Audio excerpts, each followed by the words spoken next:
এই চ্যানেলে সম্প্রচারিত সকল খবরই সচেতনতামূলক এবং শিক্ষণীয়, কোনো কিছুই প্রভাবিত নয়। উল্টোডাঙ্গা থেকে সায়েন্স সিটি গামী দ্রুত বেগের একটি গাড়ি সল্টলেক স্টেডিয়ামের ৫ নম্বর গেটের সামনে নিয়ন্ত্রণ হারায়। প্রথমে বিদ্যুতের পোস্ট এবং তারপর গার্ডরেলে ধাক্কা মারে, এরপর ডিভাইডারে ধাক্কা মারে। এরপর বেলেঘাটা ট্রাফিক গার্ডের পুলিশ গাড়িতে থাকা দুজনকে উদ্ধার করে।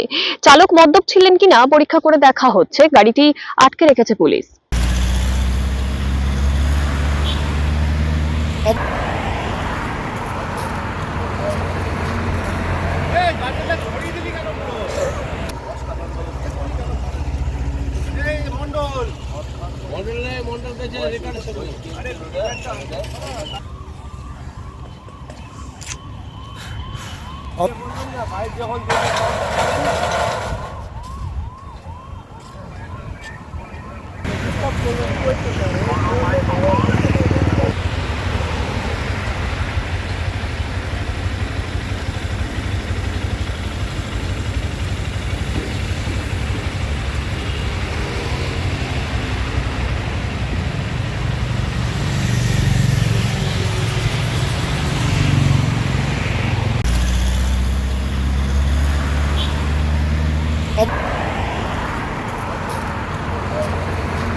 যখন